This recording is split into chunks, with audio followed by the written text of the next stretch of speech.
Social media app TikTok is in the spotlight this morning over its handling of users' personal information. Australia's Privacy Commissioner has now launched an inquiry to determine whether TikTok is harvesting people's data without their consent. The probe will look into whether the app breached the nation's privacy laws when it used a tool called Pixel to collect email addresses, phone numbers and browsing history without people's knowledge or consent, even if they don't have a TikTok account. Well, joining me now is Professor of Cybersecurity at Monash University, Nigel Fair. Morning to you, Nigel. Has TikTok got a case to answer here? Yeah, morning. I think we need to look holistically at the use of pixels across websites and by all people. Essentially, they drop a small piece of code when you do things, say like checkout of an e-commerce site. And of course, they're also used by social media sites where you might advertise, say take out Facebook ads, so you can see the performance of it. So it's a voluntarily thing actively done by the website. But of course, the social media sites also use this data for their own performance and broader advertising means. So it's kind of what we sign up to when you tick on Facebook that you're allowing them to collect data, etc. The difference here with TikTok is that we don't know where the data is potentially going, and that even if you don't have the app, they can collect this. Well, you can use TikTok in Australia without having an account. So that's where some of that comes from.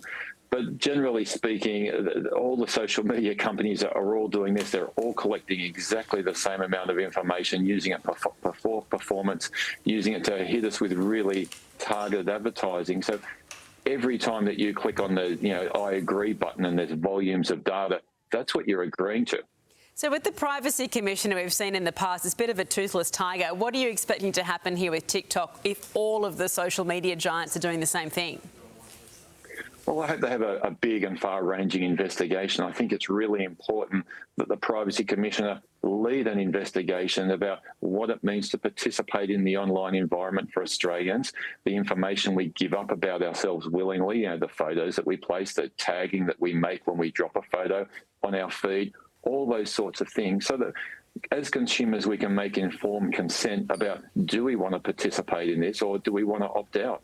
Okay, so you're the Professor of Cybersecurity, Nigel. What do you do and what do you recommend for other parents and for kids in terms of this information being out there? Well, I think firstly, everyone should have a look at their social media settings and lock them down to the most maximum settings that are available. That's what I do. Where people should make their informed choice should be how much they want to open up of their digital lives to websites, to betting shops, to social media, to everyone, and make that decision.